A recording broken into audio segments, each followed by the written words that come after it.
Menacés de dégâts puissamment, les compatriotes habitant les quartiers, camps de police, Bessieux, Montagne-Sainte, Carrefour et Yomba passent à l'offensive. Vous aurez les détails de cet élément dans quelques instants avec nos reporters qui étaient de ce côté ce matin. Bonsoir à tous et bienvenue à TVS, la télévision Shekina. De nombreux compatriotes, je le disais tout à l'heure, des quartiers Bessieux, camps de police, Carrefour et Yomba risquent de se retrouver dans les tout prochains jours sans toit depuis l'occupation des dites parcelles par un certain Kouélé Leboussi. Ephraim Bioguedzo, reportage. Des centaines de familles du reste résidentes dans les quartiers camps de police, Bessieux, Montagne-Sainte, dans une toute autre mesure, Carrefour et Yomba pourraient se retrouver à la belle étoile si les autorités ne prennent pas cette affaire après le corps. La grande majorité des habitants, mieux encore des familles, y résident dans ces quartiers depuis plus d'une quarantaine d'années.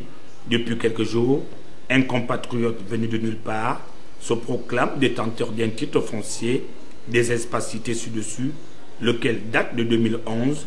À y regarder de très près, celui-ci comporte certaines anomalies qui laisse penser à une vaste magouille. Excédé par ce comportement rétrograde, le collectif des habitants s'est réuni en assemblée générale en vue de trouver des solutions à cette situation et voir par la suite comment dérouter cette spoliation des biens d'autrui qui est malheureusement en vue. Nous, on a reçu les papiers qui ont été émis par un riverain comme nous qui a été alerté par des sbires de ce fameux monsieur Leboussi qui prétend être propriétaire d'un titre foncier de toute la zone marécageuse que l'on voulait délimiter. Malheureusement, sur ces papiers, quand on regarde de près, le signataire, monsieur Miko-Henri, que Dieu son âme, n'était plus en fonction à l'époque. Et ces papiers dateraient de 2009, plutôt de 2001. Or, 2001, monsieur Bongo, père, était encore vivant. Et malheureusement, il ne s'est jamais manifesté. Aujourd'hui, des années après, il revient, il te dit, bon, ben voilà, il va devoir déguerpir les gens. Et je ne sais pas, au nom de quelle loi, dans quel pays on a vu un individu prendre toute une étendue, je ne sais pas pour quel projet, et avec l'accord de qui. Et aujourd'hui, parce que M. Omar Bongo est mort, qui dit que c'est Omar Bongo qui a signé. Mais on ne peut pas les faire réveiller les cadavres pour leur dire. Mais enfin, puisque nous sommes tous citoyens gabonais, nous allons nous organiser et peut-être amener l'histoire devant les tribunaux. C'est plus simple. Et on nous transférera. Et puisque nous autres, on a demandé qu'on nous lotisse les parcelles qu'on occupe, on nous a dit zone marécageuse. C'est pas possible. Zone inondable, on ne peut rien faire pour vous. Alors lui, comment a-t-il fait pour obtenir des papiers? Plusieurs années durant, ces populations ont tenté de faire déclarer leur titre de propriété auprès des qui de droit. Malheureusement, ils se sont vus buter sur une position de non-recevoir des organabilités. À l'heure où l'on est, nul ne sait jusqu'où peuvent aller ses habitants. C'est pas demain après-demain, ils vont dire que c'est Ali Ben. C'est Bongo, ça commence. Hein? C'est comme ça qu'on gaspille le nom de Ali Ben. Ali Ben, moi je te parle. Que Montagne, c'est grave ici là. On amène ton nom. On amène ton nom, c'est sur le papier que tu as signé que 6 au Kouélé. C'est lui le propriétaire de Montagne 7. Cas de police cocotier, Bessieux, état-major. C'est pas demain après-demain, ils vont dire que oh, c'est Ali Ben qui a cassé. Ali Ben, c'est comme ça que ça commence. C'est comme ça que ça commence. Après, c'est ton nom qui va partir. Appelez au Kouélé. Au Kouélé doit venir nous dire la vérité. Nous sommes fatigués de ça. Hein? Nous sommes fatigués. Il y a quoi? Au Kouélé n'a qu'à nous amener en Guinée, comme nous ne sommes pas des Gabonais et Gabonaises. Nous sommes des étrangers ici. Chez nous, nous sommes devenus des étrangers. Et c'est Kouélé. Il a laissé Franceville, Montagne 7. C'est là où son père et sa mère ont laissé. Kouélé, tu vas m'enterrer. Des cris de détresse lancés par ces populations devraient être un élément déclencheur devant permettre aux autorités compétentes de mettre de la lumière sur cette situation, car il en va du bien-être des habitants. Après le lycée Jean-Baptiste Obientouré de Siban, le tour est venu au lycée Joe Dabani de recevoir à son tour le mouvement féministe, l'appel Émile et Une, sur le thème « Jeune fille, prépare ton avenir ». Ephraim Biogezo. Une fois de plus, la caravane initiée par le mouvement féministe, l'appel des 1001, a tenu toutes ses promesses. Lors de la seconde étape, après le lycée Jean-Baptiste Obientouré de Siban, le tour est revenu aux apprenants du lycée Joe Dabani de recevoir des conseils de ces femmes sur les questions liées très souvent à l'échec scolaire chez la jeune fille, hormis d'autres aspects abordés tels que la question sur les grossesses précoces. Comment en éviter alors qu'on est encore sur le banc de l'école, sachant que l'école est à tout point de vue la clé de toute réussite. Marie-Juline Senzim, devenue aujourd'hui femme d'affaires, elle en fait partie de ces femmes d'exception, ce malgré un parcours scolaire troublé dû à une grossesse précoce alors qu'elle était âgée de 15 ans. Une expérience bien que lointaine qu'elle a souhaité partager avec la jeunesse. C'est à partir du PK5 jusqu'à niveau Bambouchine, c'est là où j'ai grandi. Je suis né là, j'ai grandi là. Mes parents m'envoient à l'école comme tout le monde. À 15 ans, je m'amène une grossesse. Ils n'ont pas fini de parler, ils n'ont pas fini de crier sur moi. Ils n'ont pas fini de crier sur moi. On force à me mettre en 6e à l'IPS. Je viens encore pas de grossesse dans cette cour. Ça me fait 2. Et ces 2 enfants, qu'est-ce que j'ai fait? Je ne les ai pas jetés. Je les ai élevés moi-même. Des échanges ô combien importants ont permis de recadrer les comportements des panélistes qui ont désormais le devoir de préparer leur avenir.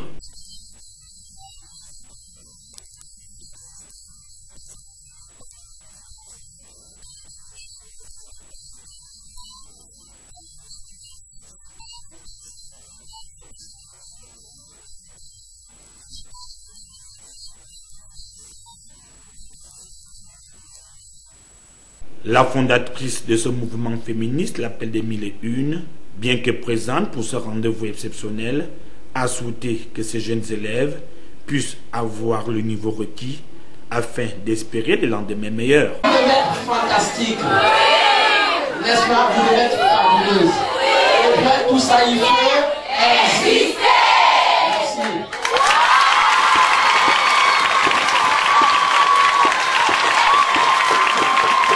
Par ces pas, l'appel des 1001 rentre désormais dans le concert des mouvements associatifs qui œuvrent pour une meilleure prise de conscience de la jeunesse.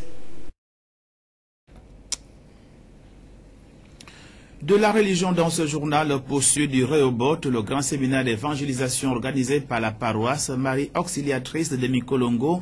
Nous sommes là dans la commune d'Akanda. Sur le thème « Maintenant le Seigneur nous laisse le champ libre, nous prospérons dans le pays ». En Ngonje, il y avait Fabiola Mengue pour la rédaction de TVS.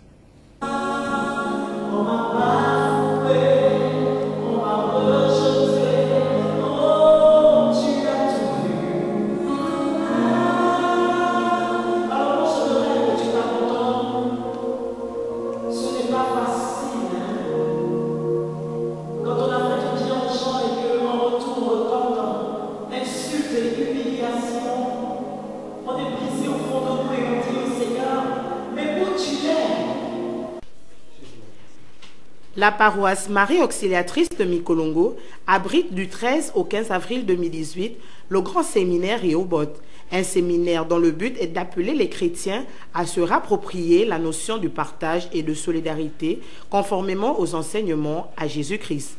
Ouvert sur le thème « Maintenant le Seigneur nous a laissé le champ libre, nous prospérons dans le pays ». Ce séminaire entend relier tous les enfants du corps du Christ. Mais si je crois que Dieu peut le faire, alors je dois me libérer. Amen.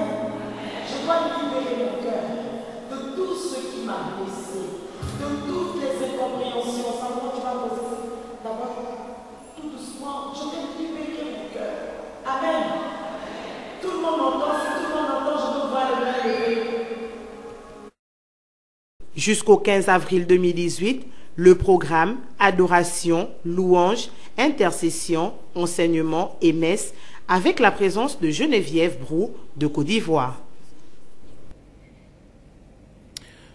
L'actualité hors de nos frontières, au Moyen-Orient, conflit israélo-palestinien, notamment les rapports difficiles entre Israël et Gaza.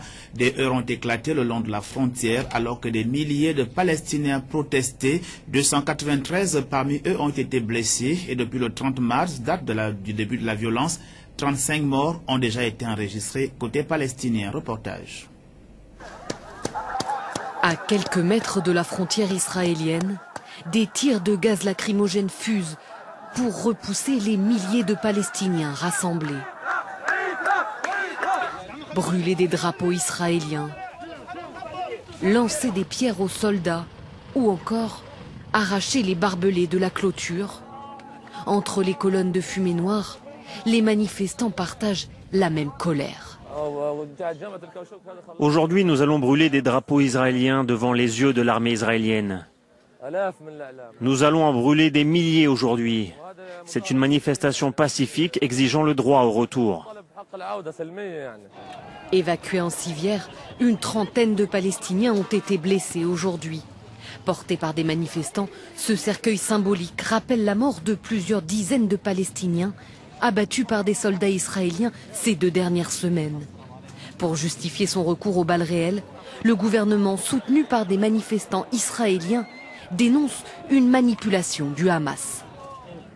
Nous savons que la situation est très difficile. Notre armée, une armée humanitaire, ne cherche pas à blesser les manifestants, mais juste le Hamas. Ils essayent de venir et de nous attaquer.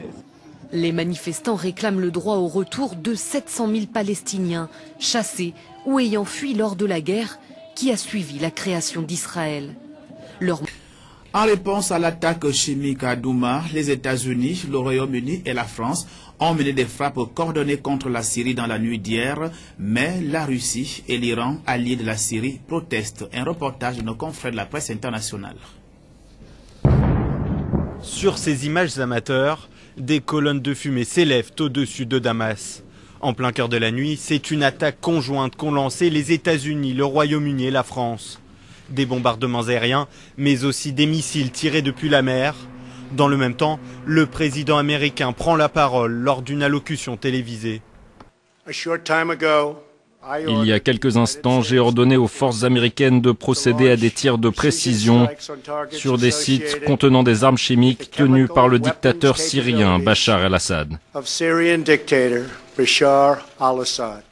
Les frappes visaient, d'après Paris, le principal centre de recherche chimique et 2 sites de production. Ici, ce sont des avions français qui décollent vers la Syrie. Pour les États-Unis et leurs alliés, cette opération est une réponse à l'attaque chimique présumée du 7 avril à Douma, qui a fait des dizaines de morts. Il n'y a pas d'alternative à l'usage de la force pour dégrader et empêcher le recours à des armes chimiques par le régime syrien. Il ne s'agit pas d'intervenir dans une guerre civile.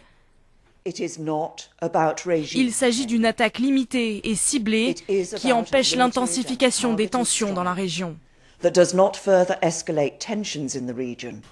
Paris va dans le même sens et souligne que la Russie était au courant de l'opération. Nous ne cherchons pas la confrontation et nous refusons toute logique d'escalade militaire. C'est la raison pour laquelle, avec nos alliés, nous avons veillé à ce que les Russes soient prévenus en amont. De son côté, la Russie annonce que les 3 alliés ont lancé plus de 100 missiles cette nuit, la plupart interceptés, affirme le haut commandement militaire syrien. Damas condamne une agression barbare et brutale des Occidentaux. Cette opération militaire rappelle celle d'il y a 1 an presque jour pour jour. Donald Trump avait alors fait bombarder une base syrienne après une attaque au gaz sarin à Khan Cheikhoun, imputée au régime. Du sport à présent, nous sommes à la croisée des chemins. Il faut agir vite pour relever le football gabonais. Ces propos sont de Placide Xavier Baudet, candidat à la présidence, à l'élection du président de la Fédération gabonaise de football, après avoir présenté un programme innovant une fois élu à la tête de cette fédération. C'était au cours d'un déjeuner de presse auquel prenait part Mosconi Ngonomba. Nous avons discuté avec les présidents d'association sur leur fonctionnement, sur un certain nombre de problèmes au niveau financier.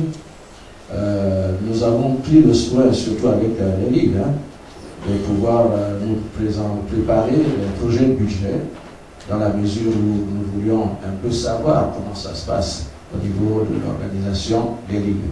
Au niveau des associations, c'est pareil.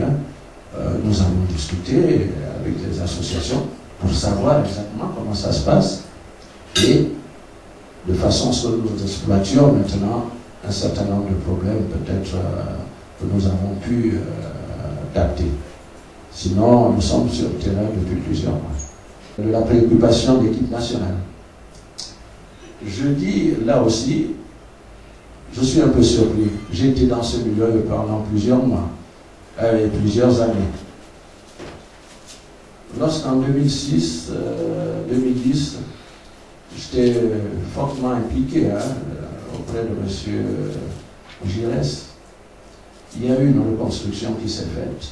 Et dans cette reconstruction, il y avait un aspect que j'avais relevé de M. Giresse, c'était surtout la discipline. Et j'ai su, et j'ai été à côté de lui, comment il a essayé d'imposer cette discipline.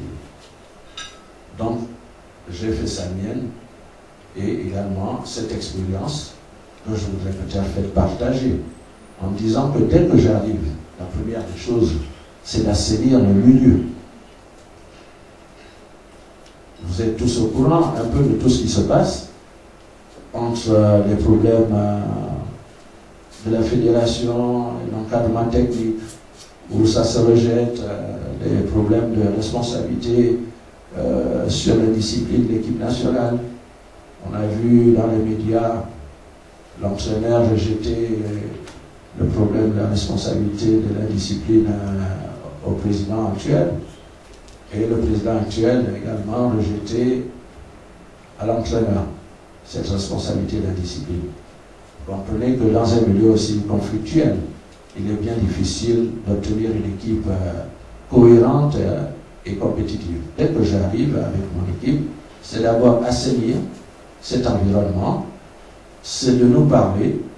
Il y a probablement des causes à cette indiscipline. Et nous savons, nous connaissons un peu, nous avons essayé de recenser certaines de ces causes. Et à partir de là, nous allons mettre en place une charte de bonne conduite que, bon, maintenant les acteurs, le ministère, la fédération, les joueurs devront maintenant respecter dans leur exécution. C'était Placide Xavier Bourdette, candidat à la présidence de l'élection de la présidence de la Fédération gabonaise de football. Toujours en rapport avec cette actualité, au fur et à mesure que la date de l'élection du président de la Fédération gabonaise de football avance, les équipes de communication des différents candidats se livrent une bataille médiatique afin de présenter ou de valoriser leurs candidats. Ulrich Simela, reportage. L'élection pour le renouvellement du bureau de la Fédération gabonaise de football se stimule dans les services de communication des différents états-majors des candidats. Chacun dans son style, avec des moyens dont il dispose, cherche à tirer l'épingle du jeu à l'avantage de son candidat. Parfois, certains vont jusqu'à utiliser des méthodes peu orthodoxes. Chez le candidat Pierre-Alain Mungengi, sa communication opte le silence comme maillon fort. Cette méthode très critiquée durant les 4 ans de mandature de l'administration Mungengi, tandis que la communication du candidat Blanchard Andoum, qui semble tout connaître et pense posséder les dossiers secrets des autres candidats, elle préfère s'émerger un peu plus dans la médisance des adversaires de leurs candidats. L'équipe de communication de Bosco à la Bafal se plante un peu plus sur la valorisation du projet de leur mentor, évitant des commentaires hors projet FAL. Quant à la communication du candidat Jérôme Efonzolo, elle vend l'image de l'ancien arbitre UEFA comme étant l'homme de l'apaisement et du rassemblement des footballeurs gabonais. Le groupe de communication le moins actif est celui de Placide Xavier Bourdette, qui ne s'illustre pas trop dans cette propagande électorale. Pourtant, ce dernier a un projet axé sur la mise en place d'une charte de bonne conduite pour les joueurs en sélection qui peut être étalée. Cette guerre à distance des équipes de communication des différents candidats est parfois mal appréhendée par certains férus du football qui s'indignent sur les affres de communication des états-majors de campagne des candidats. L'ultime rendez-vous reste le 21 avril pour faire la somme de cette bataille de communication qui aura duré un peu plus de 2 mois. Ainsi se referme cette édition d'information de la soirée sur TVS. Merci de l'avoir regardé. Je vous retrouve dans les tout prochains jours, s'il plaît à Dieu le Très-Haut.